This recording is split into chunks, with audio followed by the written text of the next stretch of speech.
It's now a week exactly. Yes, it's now a week, is it? Yeah. As in officially at the age. But we've been living together for 14 years. We were young and we had gotten a child by that time. We just started living together because we thought like with a kid around, it was not proper for us to live separate. So we started what most Kenyans do, come we stay. Isn't it? Come we try. Come we try. We've had our own issues, but we've made it in the end. Yeah. That's actually what matters most.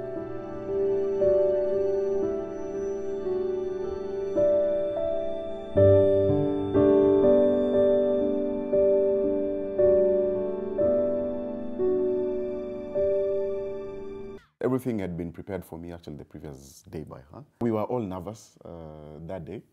Not nervous because of anything, but I mean, it was just something totally different. And it was, she didn't sleep in the house. She's at Intercon. And is she gonna say yes or no? You know, I mean, she can like, so I mean, we were very nervous. In fact, even the best man was more nervous than me. This was gonna be now the moment. This is when, you know, I could make excuses when we were living together. But right now, I was going to get married. Although I knew where we are, it was like going to the unknown by virtue of getting married. Although it would have been different, but that day I was just nervous. I don't know.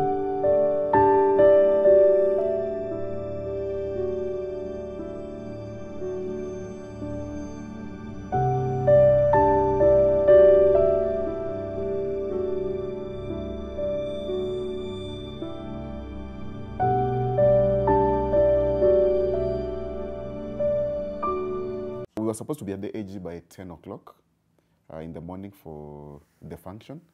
And by, I think, around 9 o'clock, the car had not come. So, I mean, trying to get the driver, calling the driver, where are you? Then the driver is telling us, I'm in the parking.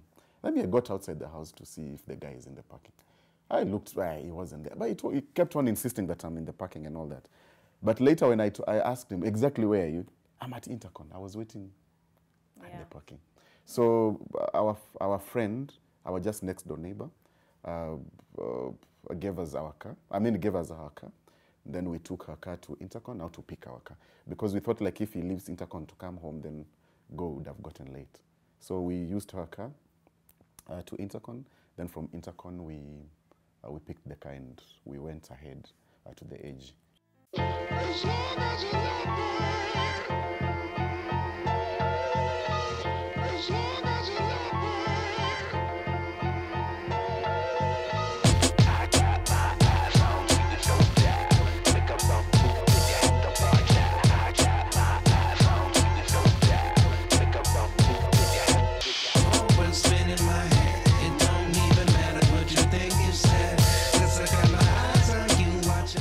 We were having a civil wedding at the Attorney General's office in town. So basically we didn't have a bridal party as per se. We didn't have the maids and the groomsmen. It was just the two of us and our two witnesses. We carried our children to witness that, and just my sister.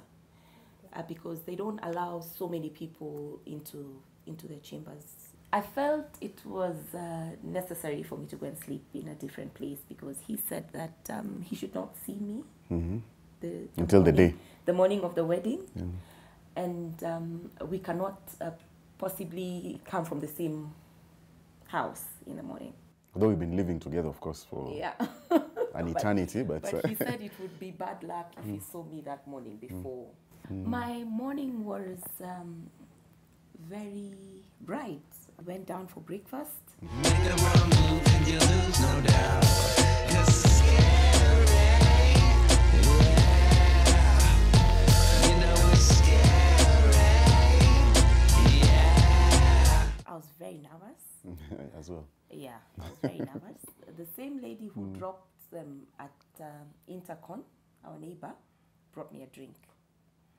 So at least that calmed me down a bit. I was very upset with the lady who was making my hair. She was just doing a lot of wrong things and taking a lot of time. And I just kept saying, we don't have time. You know, this is not, it's not like a church wedding where you'll have everybody waiting for you. This is an AG's office we're going to. If we're not there by a certain time, the guy will just pack up and leave. You know, he's not obliged to wait for you. He's, you know, he has other things to do. So I don't want to keep, I don't even have the privilege of keeping people waiting, you know. So it was a bit sad. I remember I cried because I didn't like what was going on.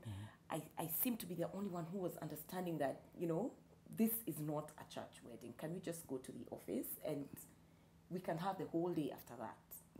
So like, oh, congratulations. And it was a happy moment. It was a happy moment for me. My main issue was, will I make it on time to the AGs? Everything else was just, it was just formality. But for me to, before I left the hotel, I was very nervous. Me, I didn't know the plan. Like, probably when they call my name, I have to go in, then wait for her to come. But we were supposed to go in together. But that's one part probably I didn't know. So I was just there. I was there just nervous and all that. Then when she walked in, I was not actually expected to see her like that, because she was in a very nice, the dress and the veil. Then honestly, when I saw her, I was just, it's like I was meeting her for the first time. It was totally different. I had this big smile on my face, and now I was actually impressed. He was looking very sharp. He Sharp was is looking very sharp. And I like the expression because, you know, he was just sitting there and he saw me and he went like, you know, and it came out, it was so natural, you know, it just came from the bottom of his heart. He was not expecting that. And when I got there, there was a couple in, then there was one more person, one more couple, and then there was us. We were on time. No, we were on time, but I think it's done on... first come, first serve basis. Yeah. There were very many people. And I think the function had started much earlier, I mean, for the other marriages, because about 4 or 5 people were already out from the magistrate's office. So I'm assuming that between 15 and 20 marriages. Yeah. Now, we had people with some quite, they were okay. They were in gowns, in their suits and all that, just like a normal wedding. They were just dressing for that part, actually. Maybe a few, some we know were wearing maybe traditional attire and all that. I mean, maybe that's what they decided. But we had people with gowns and suits and cravats. Yes. We had Indians, we had white people as well. So it was for everyone. At some points, actually, even we had Sudanese who got married there. They were actually ahead of us on the queue. There's a guy actually who was coming with like a list, and it was now it's time. It's the following number, but you know me, I was expecting a number because when he said the following number, but instead of reading a number, he read a name: Erick Onzere and Elizabeth Nyaga. Then everyone in so fast, he left me behind. I had my sister asking him, "Erick, you're leaving your bride." No, the path was narrower, so it could only allow one person because we had benches on the other side. It could only allow one person. So I was actually going first. Then I hold, yeah, and all that. Yeah. But I mean, the way we woke up was like, yes. First of all, he asked me, "Can you remove her veil?" And then I was just like. No, you know, he was asking, is she the one? I told her, yeah, definitely she's the one. So when the magistrate was talking about the laws binding us, yeah, he spoke about bigamy, but he didn't touch on polygamy. Yeah. I don't remember if there was a part saying if you want to be in a monogamous or polygamous union. No, there wasn't. Nothing. There wasn't. He just said those things to me, and that was it. What my sister was telling me is that if he finds another wife, and he comes for consent from me, he's free to go back to the AGs and he can marry someone else, as long as he has my consent. Further notice that this union shall remain unresolved during the lifetime unless done by competent court of law. And if anyone who paid for the death of the other enters into another union where this one remains unresolved, you shall have committed bigamy, hence liable to punishment for that offense. Strictly speaking, when you're doing a civil marriage, it is purely monogamous marriage. If it's a civil marriage, even the need of mentioning that it should be a monogamous marriage should not even arise. Because the moment you're contracting a marriage, you have to know under which law you're going. What kind of marriage? Is it a Christian marriage? Is it a customary marriage? Or is it a civil marriage? The moment you choose to take the civil marriage, it bars you from contracting, going into polygamous when this marriage is still subsisting. I call upon all persons present here to witness that I, Erick, take you, Elizabeth, to be my wife. Okay, that's it.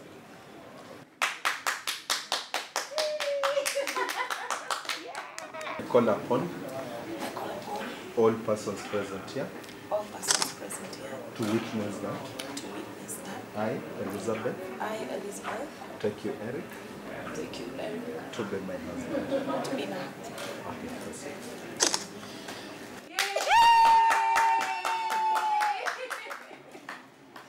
He allowed us actually to, that moment, to kiss.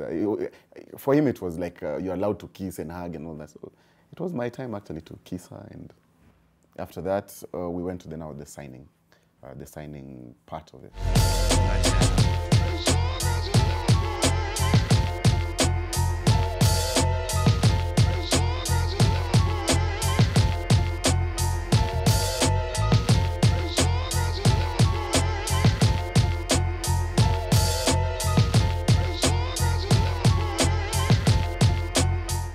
Now, and my name changed, and I'm happy about that. It was, I don't know how the law puts it, the but weight that comes with that certificate and the ceremony and everything. Now, there's, you can walk around and say, yes, I'm his wife, as opposed to, okay, yes, we had done it, we had done the customary wedding and everything, but it didn't have as much weight as this now.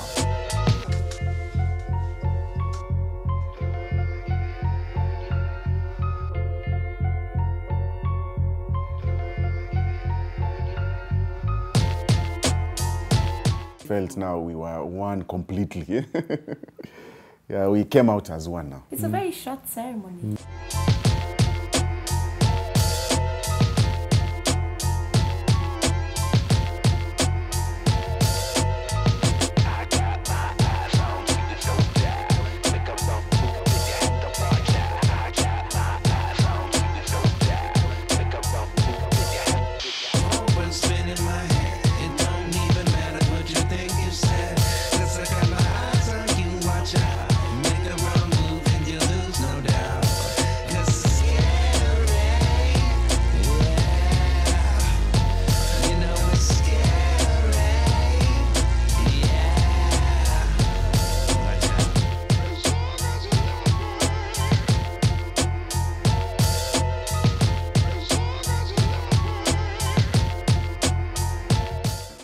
I wanted to wear now my more elaborate dress with a longer tail, and it was my best pick, yeah.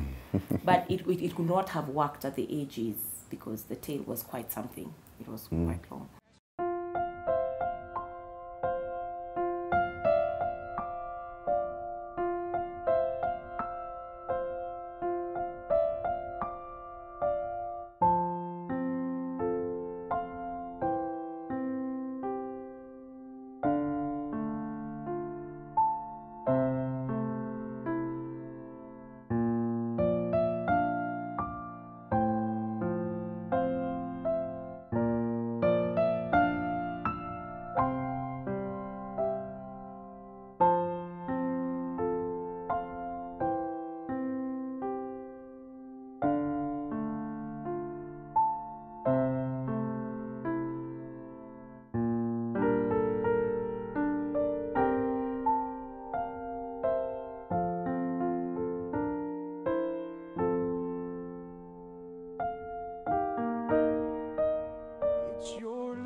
everything is just going a lot better than I expected it to be.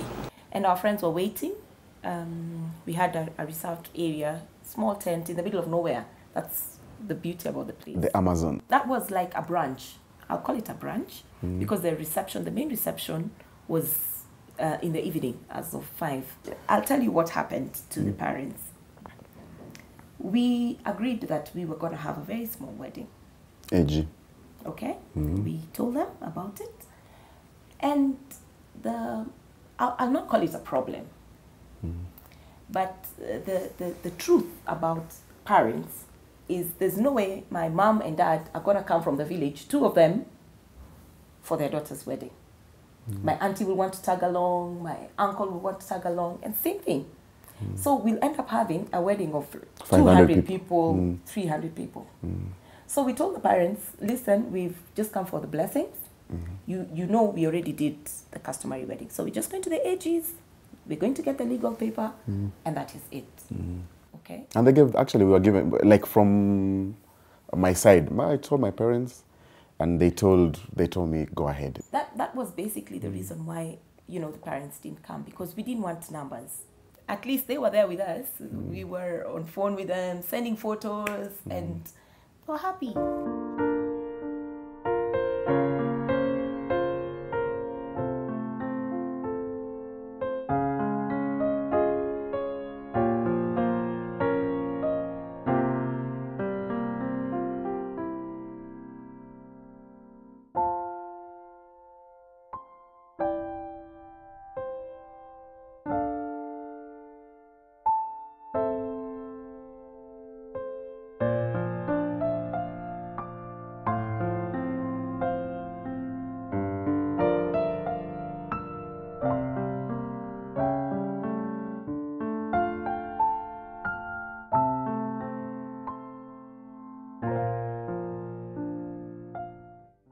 We had lunch from 12 to about 4 o'clock. He kept telling me, you know we need to go because after 12 o'clock this is going to be null and void. If we keep Don't staying consummate. here and not consummate, I'm like, Erick, can we just have lunch with our friends? He's like, and at what time? But I was finish thinking, up not with 12 p.m., but midnight. Yeah. That would have been a different day. And I knew if we go to the Legend, we are going to leave very late. Yeah. That would have been the following day. So everything had to happen before midnight. Yeah, he kept telling me, do you know that is enough ground for divorce? Me, I don't want a divorce. A book, can we? I'm like, Erick, we can't just leave our friends. We've just started eating. Me, I'm not even hungry. Erick. Anyhow, so we made our way out. We don't consummate before midnight. Even in the Bible, it's written. I normally watch these old, like Spartacus, this one, The Rain. I normally watch, and I love these old series and all that. And I've seen like on Rain, there is. Someone got divorced because they did not consummate. And that one was okayed by the Catholic Church. So that's where I got my idea of consummation. Before the day ends at midnight. It concludes the whole journey of getting married. Yeah. You're getting it? Yeah. I think it's the end point. You consummate your marriage, and now there you are. You start life.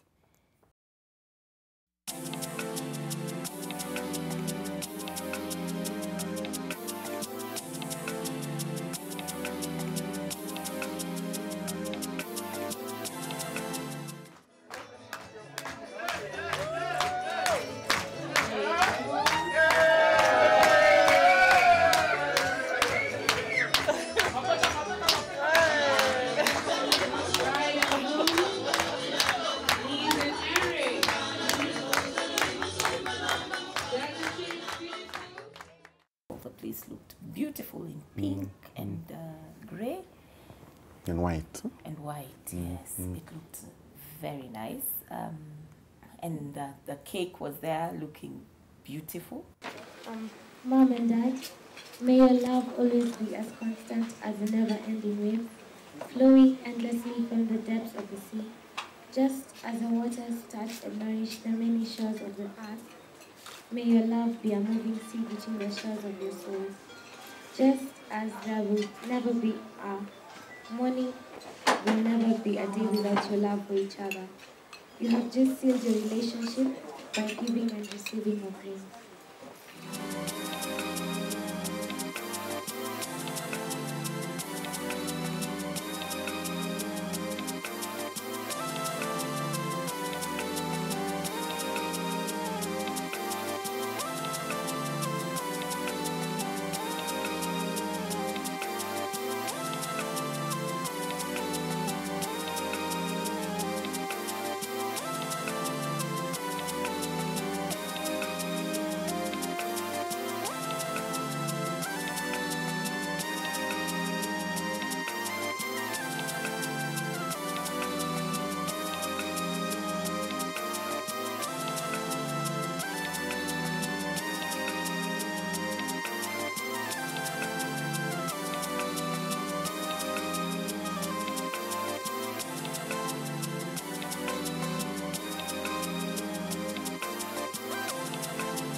What happened?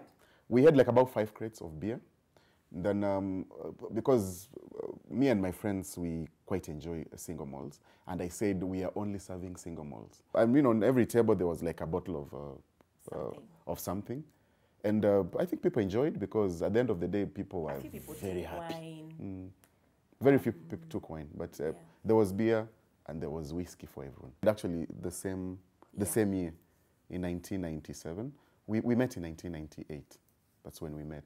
But we met through the neighborhood where we grew up in Buruburu. But we became more intimate when Janelle was born and when we were working together. In as much as we had started living together, I think that is the moment actually that defined our relationship and love. No, I was in college. Sometimes Mom would come from the market and she would do shopping for both houses, our house and her house. And she was like, I was just passing by. Maybe there's some things you need to get from the boots. And when you go to the boots, there are like sacks of potatoes, onions, everything. And she used to do that every week. Not that she thought he could not feed us, but she just thought, no, these kids are far too young. They're not going to be able to pull this through. So she just kept doing it and doing it and doing it. And yeah, now we look at our daughter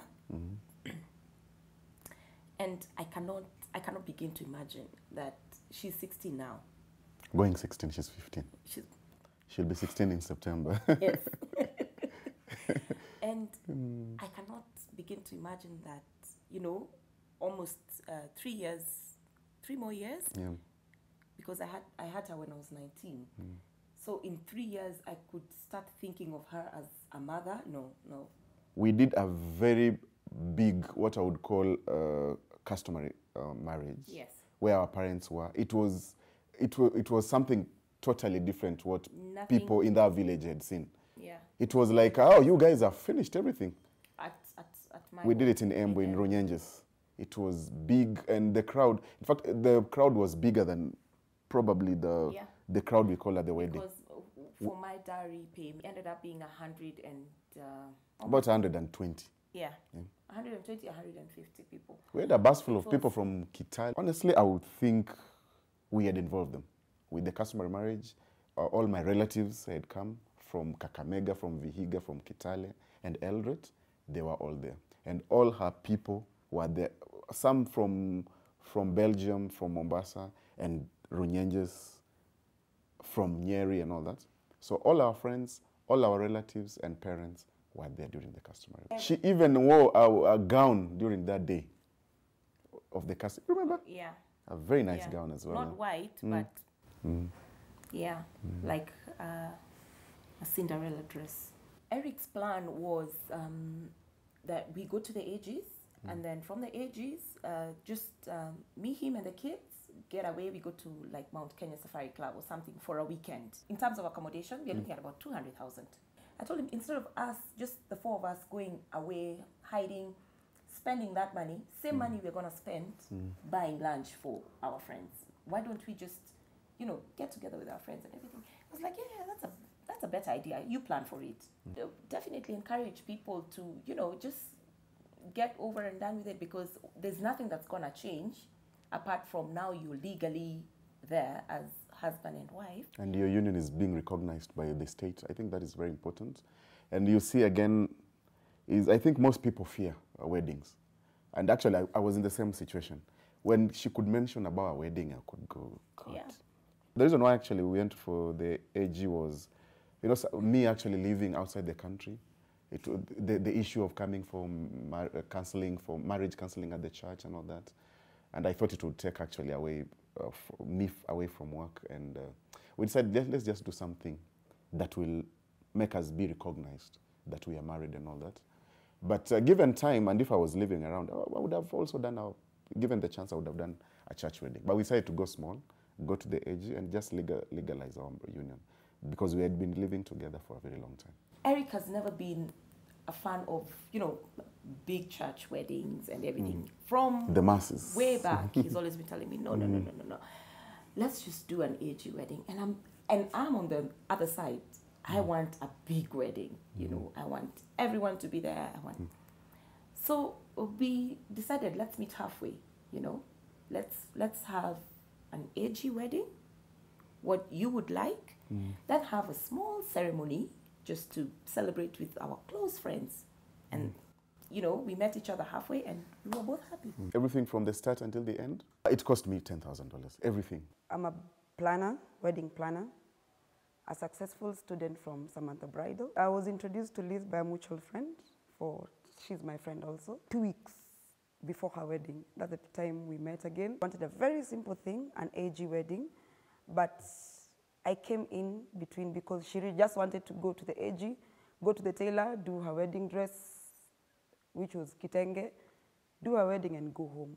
And that's why I said, let me show you what I can do for you. That's the time we went and started shopping and doing the real wedding for her. This is what I always tell every bride.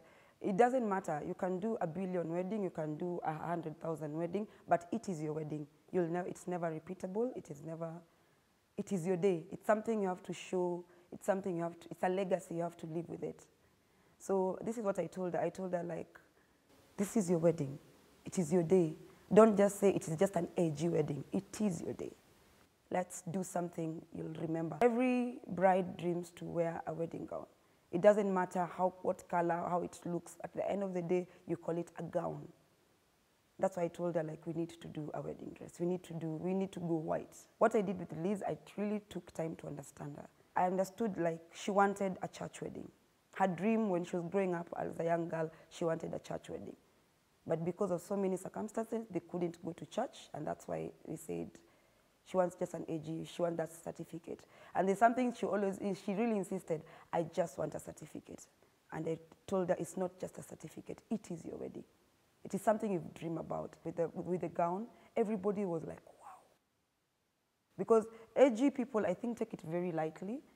You just go dressed the way you want to be dressed, just take the certificate, get the ring, and go. But something I smiled when I went into, everybody looked at my bride and I said, wow. That made me feel, this is my bride. This is our wedding day. When we went in, I saw some couples wearing jeans, skirt suits, and they say they're going, that was their wedding day.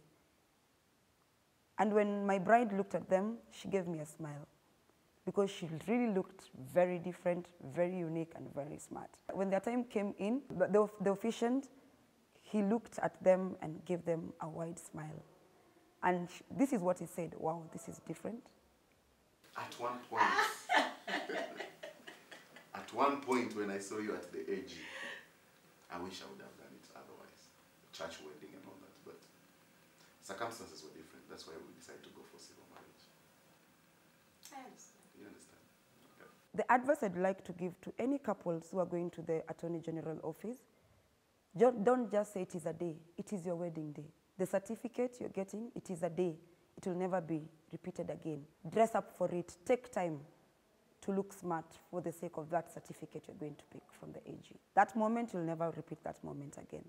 So make it to be your day. This is your wedding day. For one, this is my first wedding we've done in a very short while. I knew exactly what she wanted and I knew where to go. So it was very easy for me, for the cake, for the dress, for the makeup. It was very easy for me because I knew the kind of a wedding she wants and I knew the kind of people to put in. And everywhere I went, nobody disappointed me. The good thing about Liz, about the couple, they had money. They had budgeted for their wedding, so they had the cash. So everywhere we go, and maybe not bargaining, maybe we want something from people, they had the cash in hand. So it was easy, very easy for me and them. About a bridal shower, the sister came and approached me because she knew I was the wedding planner. She told me, we just want to take her to a spa and that's it. I said, no, do something crazy for her. When I took to understand Liz, she really wanted to go through all this experience about wedding, bridal shower, because she's done it for other people. So I thought to myself, why not her? We went all the way to Lavington, took a house for her, and did it. We were supposed to meet daytime with her to go for cake tasting. I bounced her. I told her, let's do this at 4. So daytime, I went to the house where the bridal shower was. I myself did the decoration. This is a bridal shower. You're supposed to, it's not a church. It's not, you're not coming and I tell you how much you treat your husband. You've been in that session before. You've gone for counseling. That's why you're marrying this man. So bridal shower means happiness. Let's talk something crazy. Let your friend advise you something crazy, not something just, the way nowadays people just go holy and everything. Let's talk about something sexy about your bridal shower. What are you supposed to do with your husband? In the bedroom, in the kitchen, let's spice your wedding with a bridal shower thing. Let's talk something spicy.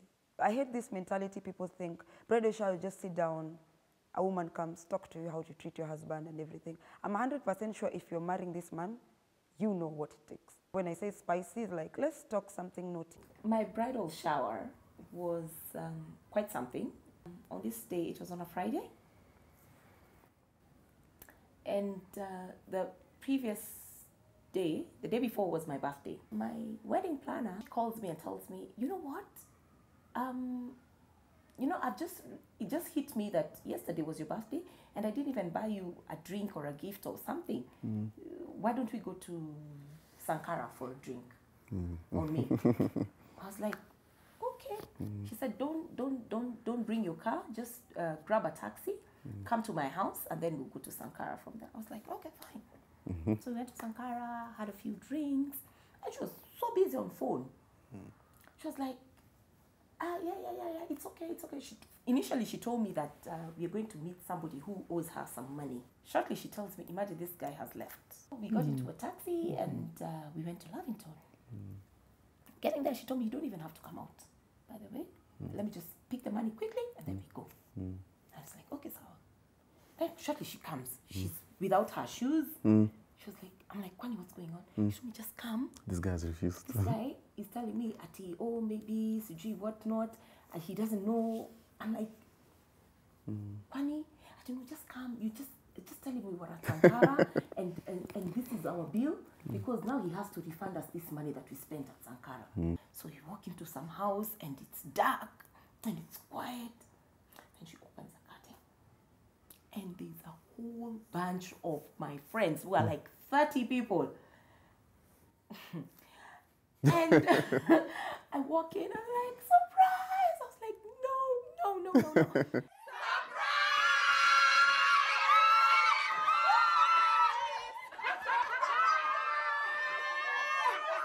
Then the previous day, I was recollecting, I'd lost my notebook. Okay?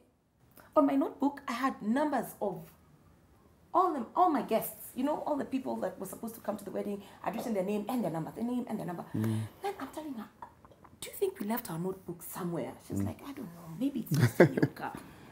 She had taken it, she texted everyone and everybody was there. And it was big. We ate and we drank and we had a beautiful cake. It was really nice. Why are you crying?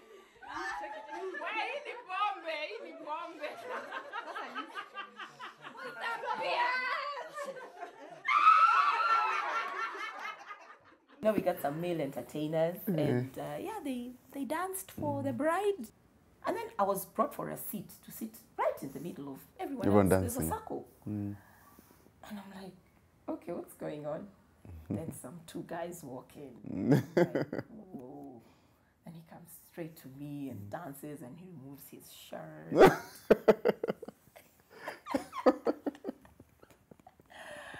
Then the All phone those. got loose and was like,